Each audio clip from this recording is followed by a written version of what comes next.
from in Ecuador? Okay, so I was born and raised in Quito. Quito is the capital city of Ecuador. Ecuador is a relatively small country located between Colombia and Peru in South America. And we have a Pacific coast, so we are located on the western side of South America. And we're also part of the Andean mountain range. So, what's one reason as to why you want to publish a book? So I believe Ecuador has many, many things to offer, yet it remains as a pretty unexplored tourism attraction, right? So we have so much to offer. We have 4 different regions. Even though it is a pretty small country, we have a Pacific coast region, so you can visit beaches and everything and relax. We also have the highlands, so you can experience the amazing mountains and volcanoes we have here. And we have the Amazon basin, so you can literally go to the middle of the jungle after just a few hours ride. And of course, we're famous for the Galapagos Islands, so you can also visit that within our country. So I believe Ecuador by itself is a small hidden gem in the middle of South America.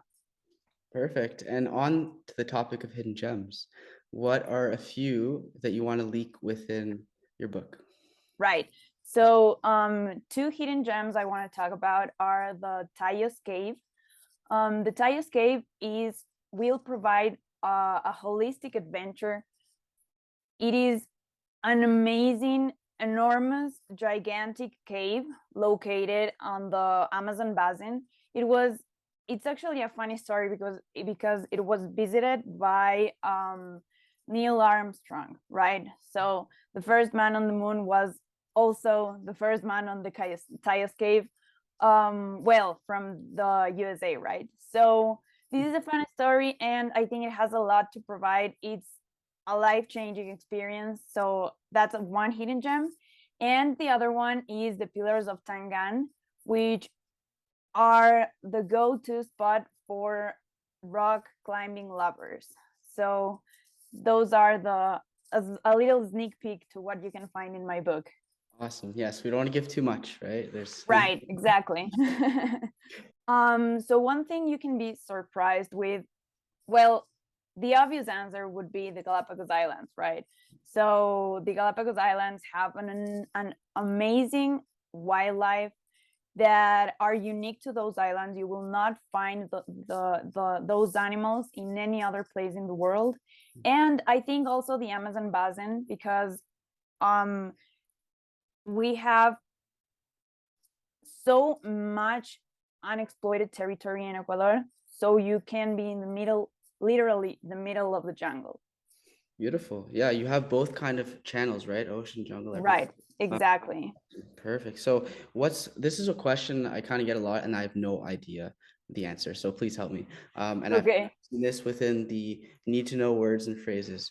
What's the biggest difference between the dialect in Ecuador, the Spanish in Ecuador, and the Spanish in other Latin American countries? Right. So Ecuadorian Spanish is pretty similar to Latin American Spanish. It is pretty similar to all of the Spanish that is spoken within South America, but of course we do have different accents within Ecuador. So people who live in the coast have a different accent from people who live in the highlands, and usually people who come here say that Quiteños, which are people who were born in Quito like me, have an accent pretty similar to Mexican Spanish, right? So one fun word I want to leave you with is chévere, chévere, which means cool, and that's only from Ecuador. So chévere. Anytime you want to say like, oh, cool, you can say chévere. Chévere. Nice. Chévere. Awesome. And so, if you were to give one hike, what's one hike that visitors, travelers should come visit? Okay, yes, that's a great question because Ecuador has tons of hikes, okay? But one hike I think you cannot miss is the Cotopaxi volcano hike, okay? So even though it is for a little bit experienced climbers, you can find different like levels to it. So if you are not really experienced and you don't have the best physical state to do it in that moment, then you can just go there and climb to a little bit of it, not the whole mountain, of course, but just a little bit of it, and like taking the breathtaking views.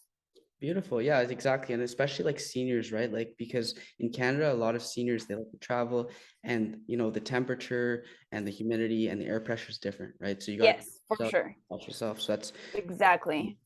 so if there's one celebrity that you had a crush on as a kid or now, who would it be in Ecuador? Okay. So, a crush, that's a tough one, okay? But I did have one. He's an actor from Guayaquil, which is another city in Ecuador. His name is Roberto Manrique, okay? And he's an actor. I think he's an amazing person. He did like a whole tour in Ecuador through YouTube where he like left from one point with absolutely no cash and just moved through the cities with what people gave him, with what people wanted to offer him.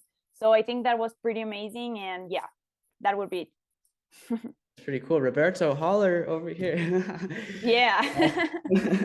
So we have to be careful when traveling, right? With different, we call them tourist traps in your book. It's okay to share some now, maybe not all of them, but if you want to share a couple, what would they be? Yes, for sure. So a small tourist hack you can have here is Ecuador is pretty famous for its artisanal markets. We have one of the biggest markets in South America located in the city of Otavalo. And one common mistake tourists make is to go to these markets and just ask people about the price of stuff and not haggle. Okay, so artisanal markets are known for haggling. Okay, so you go there and they are always gonna inflate the prices, and they're always gonna tell you like the highest price they can get. And usually tourists just say like, oh, okay, so that'll be $30. Sounds amazing. Here you go. And it was actually like worth $5 or something like that. Okay, so you do have to be worried about that and careful about that. Okay. Right. Thank you, Gabi. Yes, I'm sure. And what I picked up, I don't know if you get familiarized with this, but if someone's negotiating you, haggling you, you just say, "Oh, I only have $1 left in my pocket. I gotta go." And they say, "No, no, come back." Yeah, right.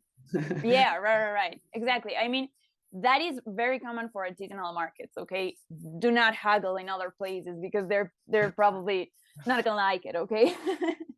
Good point. Thank you, Gabi. Yeah. And One thing you can know about me is that I am a doctor with a passion for traveling. So you can be confident that everything you will find in my book is made with is described with a lot of love for what my country has to offer. beautiful, beautiful. Thank you, Gabi. And so, just to wrap up, last question, I promise. So, if there's one thing that you want the world to know about Easy Mark Publishing, Mark Publishing um, is a company that was created on a million dollar idea, right? So I think it is the first company who has taken the time of contacting authors on each and every country of the world to create the first travel series of its kind, right? So the that is what I want to convey. Like, we are not just a publishing company that wants to profit from books. Like, we are a publishing company that wants to convey how what makes each country different, and that the best way to describe the countries are through the locals.